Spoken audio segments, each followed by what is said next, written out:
ഏവർക്കും രഞ്ജൂസ് മീഡിയ ടെക്കിൻ്റെ പുതിയൊരു വീഡിയോയിലേക്ക് സ്വാഗതം.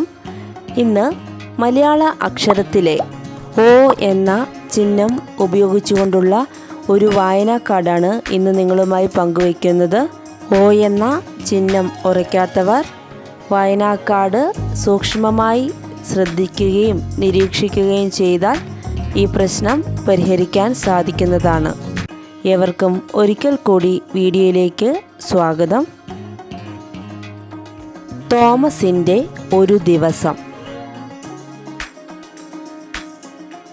തോമസിന് ഒരു തോട്ടം ഉണ്ടായിരുന്നു. തോട്ടത്തിൽ മനോഹരമായ പൂന്തോട്ടവും ഔഷധ സസ്യങ്ങളുടെ തോട്ടവും തെങ്ങിൻ തോട്ടവും ചോളത്തിൻ്റെ തോട്ടവും ഉണ്ടായിരുന്നു. തോട്ടം നനയ്ക്കുന്ന ജോലി അദ്ദേഹത്തിൻ്റെ ഭാര്യയായ മോളിയാണ് ദിവസം തോറും ചെയ്തിരുന്നത്. തോട്ടിൽ നിന്ന് മോട്ടർ അടിച്ച് കൃഷിത്തോട്ടങ്ങൾ നനച്ചിരുന്നു. എന്നാൽ ഔഷധത്തോട്ടവും പൂന്തോട്ടവും മോളി കിണറ്റിൽ നിന്ന് കോരിയാണ് നനച്ചിരുന്നത്. തോമസ് നല്ലതുപോലെ തോട്ടം നോക്കി നടത്തുമായിരുന്നു. എല്ലാ ദിവസവും രാവിലെ തോമസ് ദോശയും മുട്ട റോസ്റ്റും കഴിച്ച് തോട്ടത്തിലേക്കിറങ്ങും. ഉച്ചയാകുമ്പോൾ മോളി ചോറും തോരനും മോരുകറിയുമായി തോട്ടത്തിൽ എത്തും. അവിടെ ഇരുന്ന് തോമസും മോളിയും ചോറ് കഴിക്കും.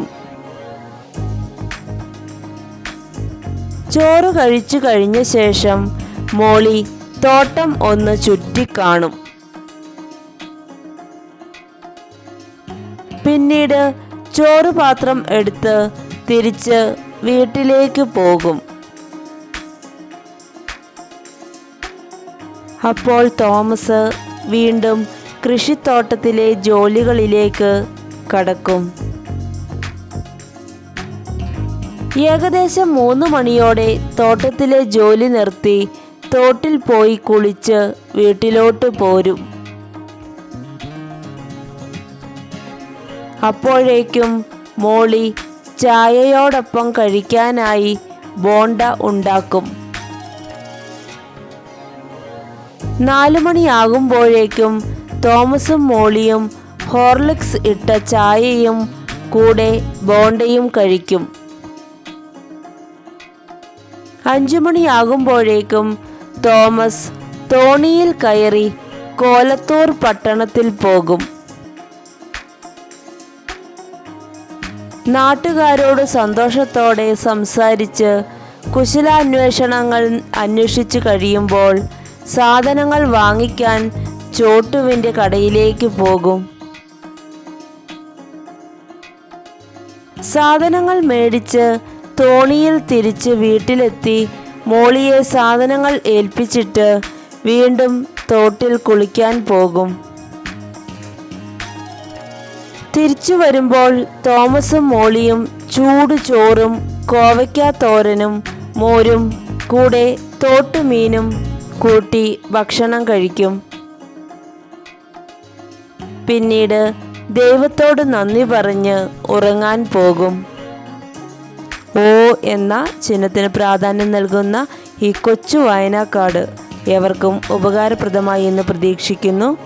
ശ്രവിക്കുന്നതിനോടൊപ്പം ഈ വായനാ കാർഡ് സൂക്ഷ്മമായി നിരീക്ഷിക്കുകയും കൂടെ ചെയ്താൽ നമുക്ക് ഓ എന്ന ചിഹ്നം നല്ല രീതിയിൽ ഇനിയും ഉപയോഗിക്കാൻ സാധിക്കുന്നതാണ്. നിങ്ങൾക്ക് ഈ വീഡിയോ ഇഷ്ടമായി എന്ന് പ്രതീക്ഷിക്കുന്നു. നിങ്ങൾ ആദ്യമായിട്ടാണ് ഈ ചാനൽ കാണുന്നതെങ്കിൽ സബ്സ്ക്രൈബ് ചെയ്യുക. ഇതുപോലെ അറിവ് പകരുന്ന വീഡിയോകളുമായി നമുക്ക് വീണ്ടും കാണാം. വീഡിയോ ശ്രവിച്ച ഏവർക്കും നന്ദി.